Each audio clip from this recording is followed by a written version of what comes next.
Hello, everybody, and welcome to I guess the best way to phrase it is a Forsaken episode of the Brewing Labs. Or maybe one on the drive. This deck has been an interesting challenge. I'm going to say that right off the bat. So, obviously, the deck I wanted to brew around, essentially as requested, is a Forsaken Monument deck, which, it's definitely one that I saw like SBMTG, aka Strictly Better Magic the Gathering. Pretty cool content would recommend, or cool pretty much person that does deck type videos and such, would recommend giving them a watch. And they were doing their own variation of it, and I decided to take the challenge and try to make my take on it. I went through a lot of iterations. I went through a mono white iteration, I went through an Orzhov iteration of the deck, I even went through a mono blue variation of the list, and I kind of came to a conclusion of taking this and actually making a Simic deck. So, the basic premise is Forsaken Monument is a 5-mana legendary artifact. Colorless creatures you control get +2/+2 whenever you tap a permanent for quote-unquote colorless mana, add an additional colorless, but whenever you cast a colorless spell, you gain 2 life. And as you can probably see from the deck list, we have a lot of colorless spells. We have our regular Bankbusters, we have our Patchwork Automatons, we have our Mech-10 Cores, High-Speed Hoverbike, Network Terminal, Mirrorbots, Circuit Mender, Surge Hacker Mech, and even this card itself, so we do have a lot of colorless spells in the deck to take full advantage of this. But let's go through the curve real quick. On our 2-drop slot, we have Cram Session, just essentially allows us to have access to this lesson package here. Mostly just a good lesson package to have in general. We also have High-Speed Hoverbike as just a flying vehicle we can crew. Also, as well as just a good tempo spell to help tap down a very problematic creature if we think it's going to be problematic. We also have Patchwork Automaton in here, just 2 mana 1/1. We have a lot of artifacts within this deck design, so being able to more or less buff this up constantly when an artifact spell is cast, very nice. Plus, also with the Ward 2, it's very hard to remove. We also have Reckoner Bankbuster in here, just pretty much a good vehicle that's a Maze Mind Tome that punches, essentially. Being able to draw cards from it, and then as well screw it as a 4/4 vehicle that can become a sit-sits with Forsaken Monument, very nice. We also throw the Mech-10 Core one in here as well, because yes, if we can get to the point of exiling 4 artifact creatures or vehicles and making the Mech-10 Core, that actually can give us a significant amount of lifelink, which can help us essentially recover, especially against some of the more aggressive decks in the format. It's the reason why we're running Cram Session in the deck, if I'm being honest. We also run another less, pretty much learning card, such as Field Trip, just essentially to help us ramp, since we have a few ramp spells that we're going to ramp into. We also run Circuit Mender in the list, just a free mana, 2/3 good colorless creature insect. When it enters the battlefield, we gain 2 life, a little bit of life gain. You're probably going to see that as a theme with the early curve, as you can tell. But then when this leaves the battlefield, draw a card. We also have Mirror Bots in the list, mostly if we can get like multiple legendary permanents at the same amount, using stuff like Tamiyo. We'll get to Tamiyo in a minute though. But this also can help us just buff our creatures in general when they get crewed and such, and it's also another colorless spell that helps us gain life with Forsaken Monument. We're also running a 1-of, though I could say you could probably run a 2-of Network Terminal and then cut out the Mirror Bots if you don't really want to do the Mirror Bots jank. So, mostly here, though, Network Terminal just helps us ramp, but it's also just a good artifact that essentially helps us when our vehicles can't be crewed at the moment. We can at least use them as kind of like a card draw engine. Tap it down, draw a card, discard a card. Pretty nice for our deck. Then our 4-drop slot, we are running Consuming Tide.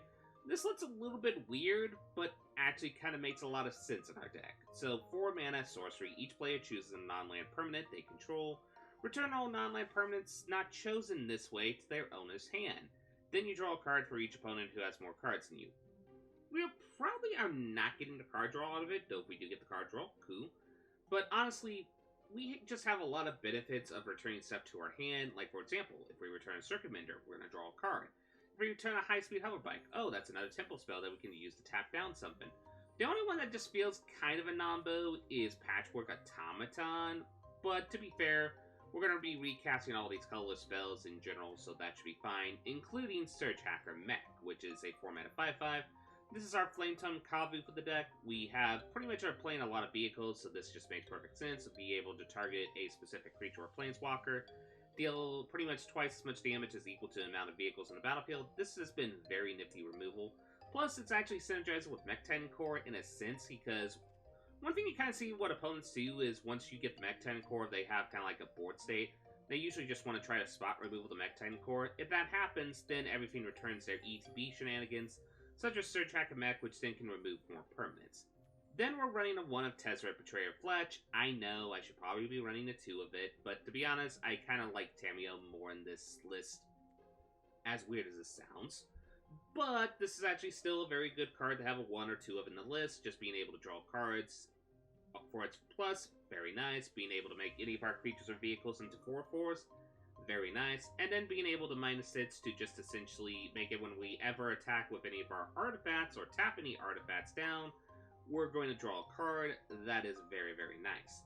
Then as stated before, we're running Tamiyo. Mostly I just like Tamiyo in this list. It allows us to pretty much go with the Simic shenanigans, allows us to return vehicles and artifacts back from the graveyard with its negative X ability. The +1 ability helps us to essentially keep stuff tapped down, and if we do get to the ultimate, which I will say, it is really hard to kind of get to the ultimate in this meta, even with Vorinclex shenanigans, with probably Vorinclex being the only variation of you being able to do it. Mostly because there's the popularity of essentially Invoke Despair in the meta. You're seeing a lot of black decks play that card. And it does make Planeswalkers a little bit trickier to play than they were previously. That's kind of like the reason why I went down to 1 Tezzeret and still keeping Tamiyo because of reanimation ability. It's because you're mostly going to get the benefit of 1 activation, and then if your opponent's playing black and they play Invoke Despair, bye-bye, bada-boop, bada-boop. Plus also for our deck, since we're not running enchantments, there are some times where there's going to be some board states where that spell is going to be essentially against us. Our opponent's going to be drawing 6 cards, and we lose 6 life, which... Then we talked about Forsaken Monument. And then we are running 1 of Jin Catatius. Guess what, Jen? You're finally in a deck. Congrats. Now, this one makes perfect sense in our deck. It helps protect our board state, especially the factor that essentially it will counter our opponent's first artifact, instant or sorcery spell, so board wipes in general and such. As well as since we're playing a lot of artifacts within the deck design, we can get multiple copies. It's the one other reason why I'm putting Mirrorbots in the list, because we could do some shenanigans where we can copy a Forsaken Monument when we cast it, and have multiple copies of Forsaken Monument on the battlefield, which can get rather silly really quick, especially with how many color spells we have. Then we're also running Storm the Festival. This is just a no-brainer in this list since we're primary green. This allows us to essentially get multiple vehicle permanents onto the battlefield. Most of them have really relatively decent ETB effects, or at least just have value when they get into the battlefield, and we can automatically activate them. Plus, also, if we get to the point where we have Jin Catatius on the battlefield, just being able to double cast this is just ridiculously absurd. As that's pretty much the deck, but for our lands, we're running 2 islands, 4 forests, 2 Lair of the Hydras, and we're playing the playset of both the Simic Pathway as well as the Chilled Land from Crimson Vow. We're running 2 Crawling Barrens, 2 Field of Ruins, as well as 4 Mechhainer. This is our primarily valuable land of the deck, mostly since we're primary vehicles.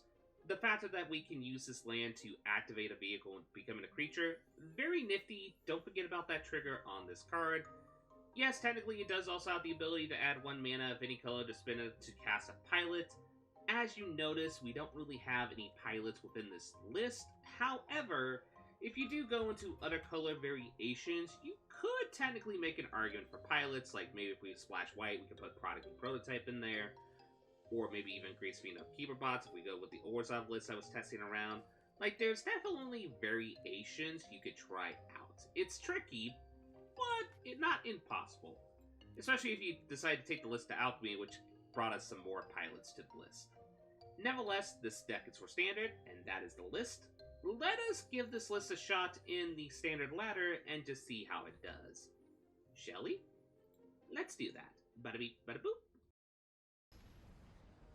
Okie dokie. So let's see. We're going against Helen Keller. Okay. I don't know if that's a pop culture reference or just someone's cool username. Who knows? Anyway. Nevertheless, our hand is relatively decent here. We do have a turn 2 play. We don't really have any proactive plays. We're kind of hoping to draw into more proactive plays, but it is a tempting hand. There is some instances where we might want to mulligan this. Actually, coming to think of it, we don't really have a card draw engine, so we're relying on our top deck. So yeah, that's actually more of a mulligan, even though we do have a Forsaken Monument in hand. This a lot better. We do have some proactive. We do have Tezzeret Betrayer Flesh to help us card draw, so that's a lot better. Then we can toss this land, and we'll see what our opponent's playing. Okay, a little bit of Demir shenanigans, so that's going to either be rogues, ninjas, or Esper control. One or the other.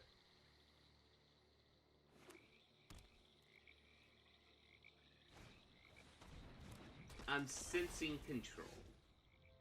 Well, here we're going to play our Patchwork Automaton. Unless our opponent has a Soul Shatter, it'll be a little bit tricky to remove this, though there is a world where we might just trade in. But on the other hand, they do get free, that makes their stuff uncounterable, so I'll just take the 2 here. But there are worlds where that could be considered. Here, though, I think the best play is just to play our Reckoner Bankbuster, and just swing in for 2. Theoretically, we could be winning this race, so we shouldn't worry that much. And we'll probably be always playing this on green now, since we already have the 2 blue and such we need for Consuming Tide and stuff like that. But let's see what our opponent plays. They don't play anything. Which tells me that they're holding up, sacrificing this for spells and such, which, if that's the case, I'm just going to draw a card here.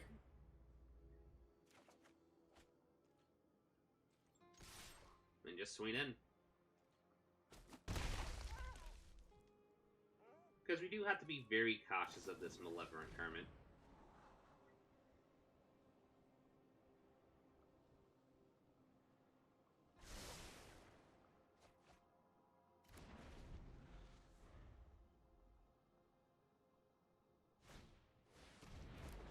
Okay, Celestis makes sense. Yet again, still have to be cautious about the Hermit. Let's use some math here. If I do 4, it still get countered. We could technically just play the Tezzeret here to fish out the counter. We could also play Consuming Tide and just fish out the counter. Yeah, I think that's better, actually. Let's fish out the counter using Consuming Tide here, since it doesn't seem like they're a go-wide deck. And this card is mostly very good against go-wide matchups. So we'll see. Does our opponent want to counter this? They're thinking.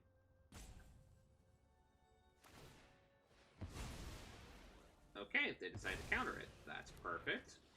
That saves us for our other permanents to play, so that's perfect.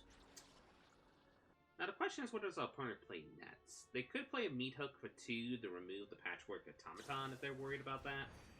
But it does seem like they're definitely Esper control, so then we're going to go into draw and trying to draw into essentially lands, probably more control magic. Maybe even like a negate or something, so we gotta be cautious about the negate. Next turn is probably safe to play the Tamiyo, though there is an argument to try to play the Tezzeret out. But yeah, they're definitely playing Esper control. If they tap out and then play their Geist friend here, then I'll probably play the Tamiyo. If they're holding up, then I have to reconsider how to play this turn. They're thinking about playing the Geist. They're not 100% sure about it. Okay, the fact that they don't play the Geist makes me pretty sure that they have a trick up their sleeve, so I think here I'm going to fish out the counter magic and just cast the Tezzeret here.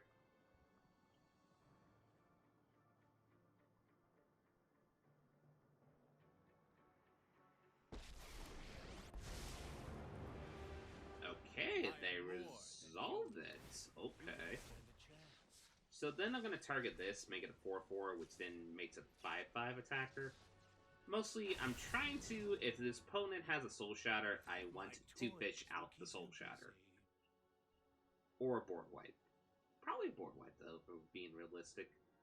There is also the possibility that they're maybe just holding on a Vanishing Verse, and then just Vanishing Verse to Tezzeret. Okay, so we're just going to hold up the green mana, make our opponent think we're running stuff like Tamiyo's Safekeeping in this list. But it's really interesting to see how they're holding up their mana here. I mean, I don't know if they're just going to try to draw more cards, if they're going to try to remove one of our permanents. I'm very curious to see what our opponents like. They're playing a control deck, obviously, but what's their main shtick? Okay, so they're going to go trying to remove the marsh. Makes sense. Well, we're just still going to get some value of it and just draw a card.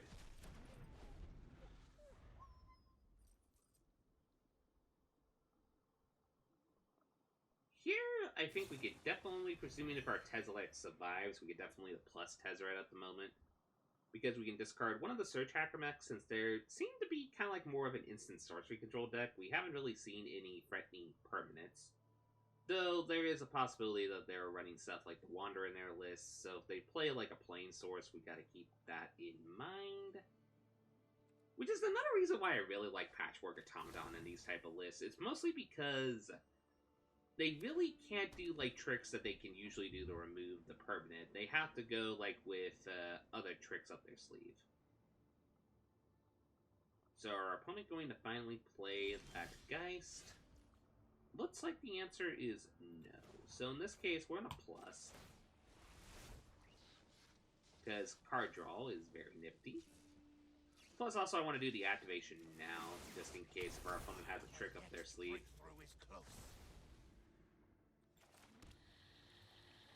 Then I think here we just play the Tameo and fish out the negate. I'm going to spin for 18 mana here, just in case if they're running like Spell Swindle. I always forget the name of the card. No Cigar yet. Okay, so we're going to tap down their artifacts. So they only have access to theoretically 5 or 6 mana next turn. In other words, I'm forcing our opponent to play their spell this turn if they're wanting to play a spell. That is free mana on our turn.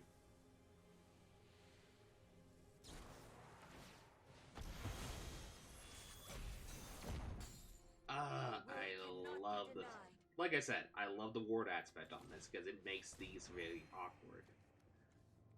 I'm going to be... Okay, here I'm going to get the Containment Breach to just make sure that they don't have their Celestis next turn.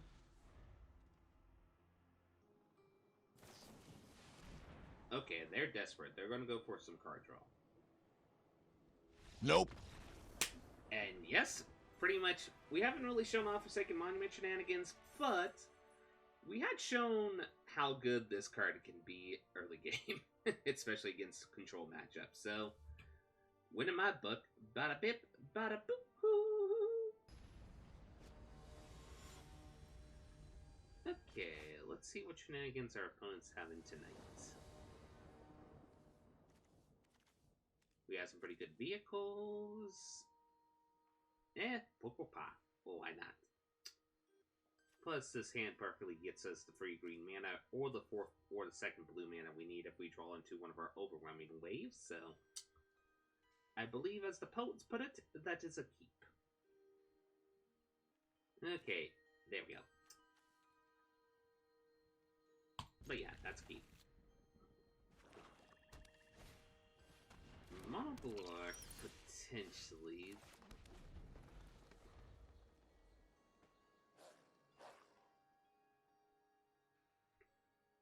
And Mono Snow Black.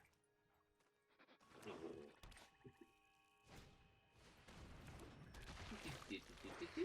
Yep, looks like Mono Black. Yo. Okay, does our opponent swing in? Are they wanting to hold up a blocker? What's their plan here? Maybe they forgot the past turn. Okay, they decide to attack in. Well, here, I think we'll just hold up the high-speed hover bike, just to tap down their 2/3.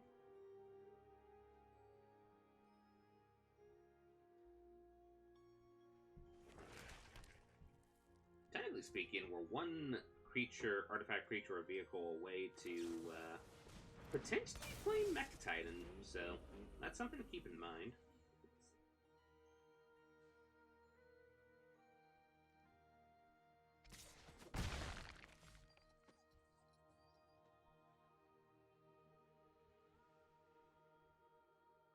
On the bright side, I don't think Mono Black has really efficient ways to destroy artifacts.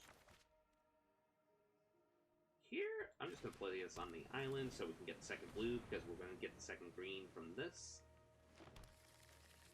And here...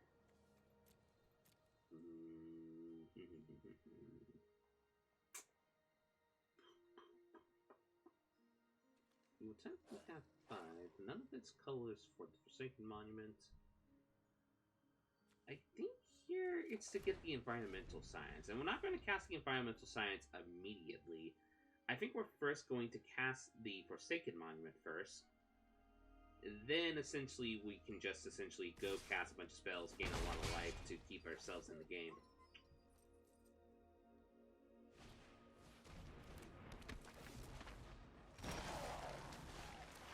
Yeah, I believe that's the plan. So, Forsaken Monument, ahoy.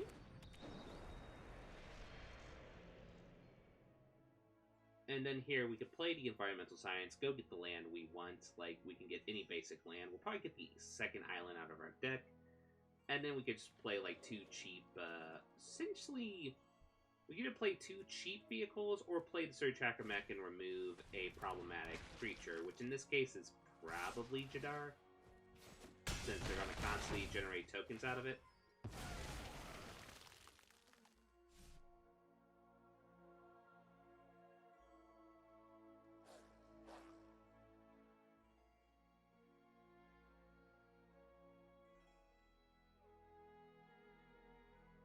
Well, we'll see how the cards play out here.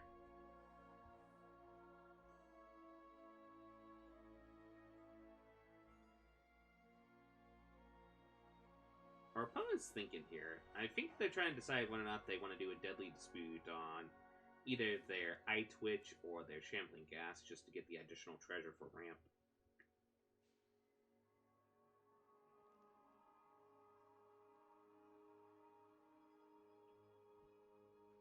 That being said, we are definitely getting to the point where this opponent is going wide enough that an Overwhelming Wave is a tempting thought, I will say that. Well, on the bright side, while we're waiting for our opponent to decide, we can distract ourselves with good dodge. Okay, so we did get a land, but let's sequence this. So first, Environmental Science. Go get the last island out of our deck. And here... well, it's either 2 cheap spells, or... wait a minute. Well, yeah, we still need 1 artifact creature, so... I think here, I'm just going to get the Jadar out of the way.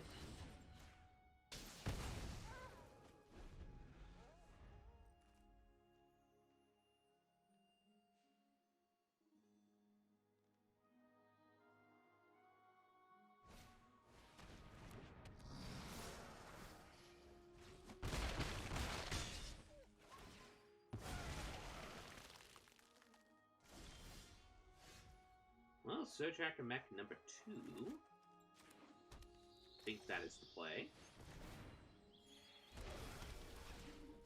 We take out the Skyblade trade.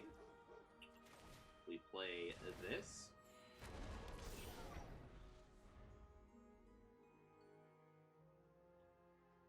Wait a minute. 1, 2, 3, 4, 5, 6, 7. Oh, wait! We can actually Mech Titan next turn if our opponent doesn't kill us.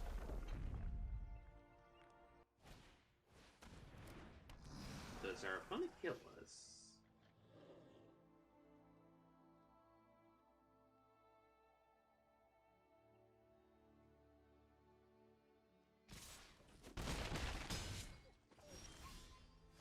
Okie dokie. Editor, choose your appropriate theme music for the following theme that's about to happen. / also if you want to do it with a clip. So, Mech Titan activation acquired.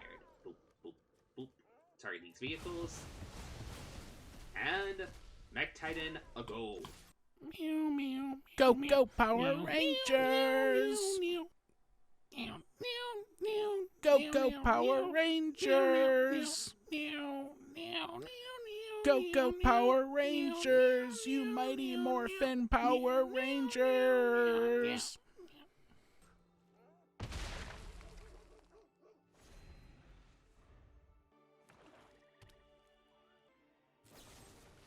There we go. we saw that coming, but the best part is all of our permanents into the battlefield. So we'll tap down the Death Touch, and we're just going to... Actually, it doesn't make sense since we're just going to remove the Death Toucher. Boop, boop, boop.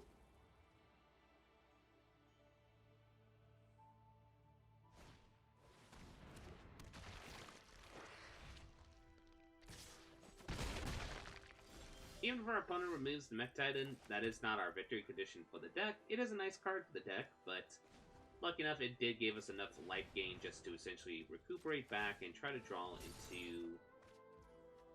Well, with Tezzerite's pretty nice. I would say a 4/4 flying, that's... Oh wait, technically its vehicles keep their power and toughness, but still... With Forsaken Monument, a 4/4 flyer, pretty peachy. And then here, we're just going to get the Teaching of the Archaics. We're going to clue the flyer, because we're going to just attack in with a 7/7 mech.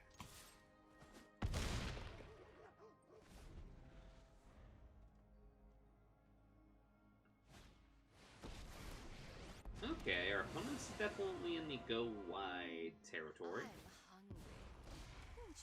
Aren't I generous? They're probably going to try to remove Tezzeret if they have the chance. Technically, they have the chance now, so I would be very surprised if they decide not to go for Tezzeret. Yep, go for Tezzeret. Makes sense.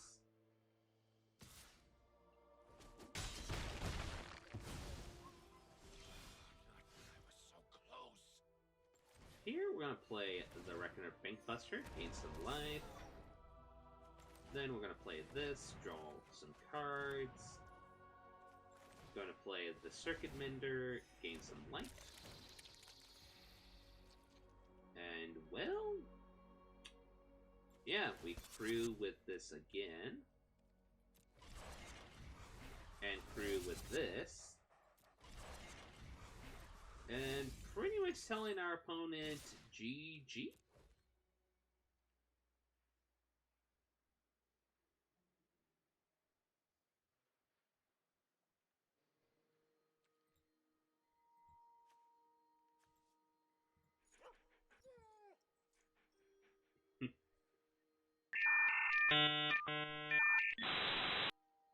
Our opponent's... I mean... well, while we're waiting for our opponent... was a good Shiba Inu. Was a good Shiba Inu pet.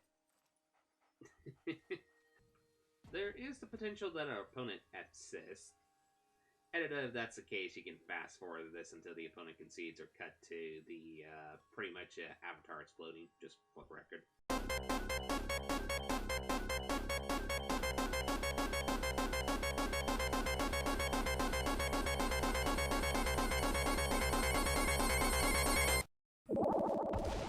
There we go. Splendid round into the pepperoni. Well, as you can see, with Forsaken Monument on the battlefield, it makes our creatures into more significant threats, let's just say. Okay. Let's see what shenanigans our opponent's providing here.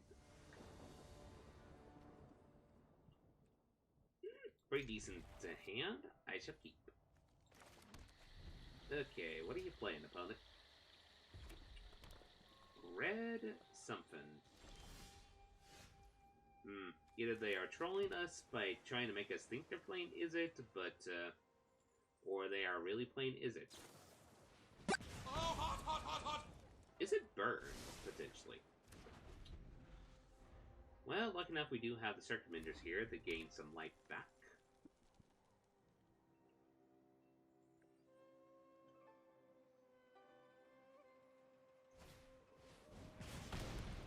Oh yeah, they're going full on the bird.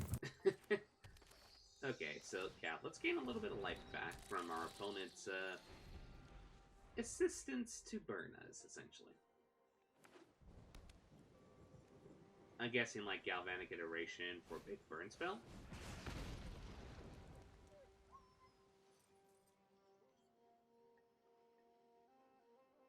Okay. this opponent. Environmental Science makes sense. We're going to draw a card. And green. Honestly, play this out again, gain some life, negate our opponent's burn damage, and then play a Forsaken Monument if we draw into a land.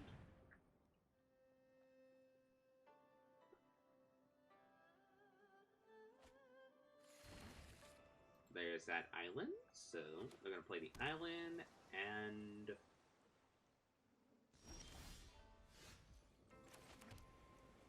here I think they're holding up counter magic, so I'm going to play the... Actually,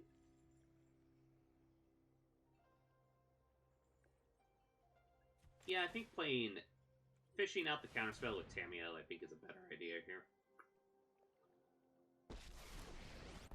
They don't have it.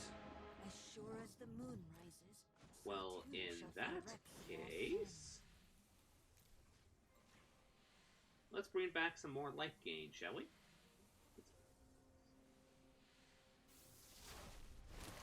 We are past, we are future.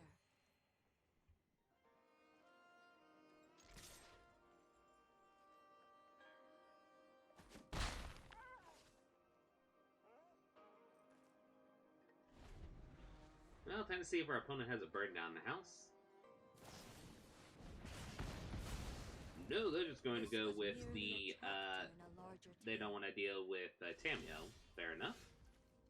We're going to take that response and attack you for 8. Though our opponent might be running Prismari Command, so there is a chance that our Forsaken Monument might die.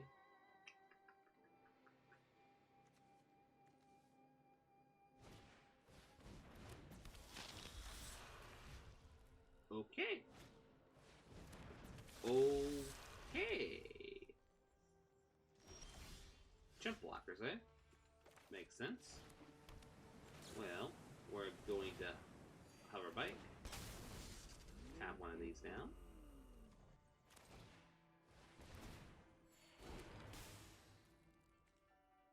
And, well.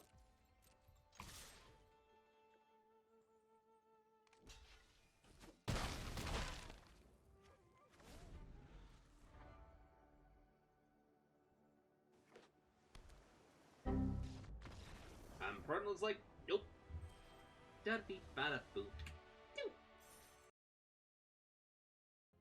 And that was the Simic shenanigans of the Forsaken Garage.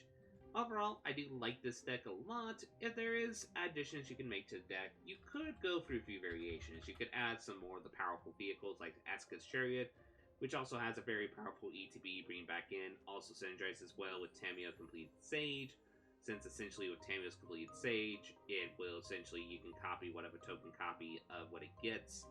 I cut it out of this list mostly just to get the Consuming Tides in the list, as well as just to keep more colorless shenanigans to get buffed up by Forsaken Monument, but that is consideration. You could also go into more counter-heavy scenarios depending on your meta, so just your, you know, the counter spells, your Disdainful Strokes of the World, your negates, you know, the usual, including your Spell Pierces. So, pretty much, consider how your meta is kind of like doing when you're grinding the ladder, and then choose the one that kind of suits your fancy and such. Other than that, other ones that you could definitely go with is more go with a artifact creature approach, like maybe for some any more good artifact creatures that have benefits when they ETB, stuff like Network Disruptor to tap down a creature. Sith Raven's definitely something to consider, since the Scribe one's very nice. Also, another good counterspell would be Disruption Protocol if you want to go for more tempo lists. Also, Mobilizer Mech is definitely one that if we weren't doing the Mech Titan kind of like a gimmick, you could definitely consider throwing those in there, since being able to crew multiple vehicles when it's crewed, very powerful ability. Another card that barely made the list, but it's actually a pretty nice card, Special Adversary. One thing to keep in mind, you can pretty much phase other artifacts, which helps us protect our vehicles against like stuff like Farewells and such. So it's definitely stuff to consider on that, as well as just get a big flyer that's for Flash, which can help us finish out some games and such. So that's definitely some variations you can consider for this list. Nevertheless, I hope you all enjoyed this shenanigans. Next up, we're going to probably go back to Alchemy to test some of the Neo Alchemy cards and such, and just try out some shenanigans. Maybe something vehicle-related? Maybe not? We'll find out shortly next week. Nevertheless, I hope you all have a lovely day. As they say, hip hip hooray!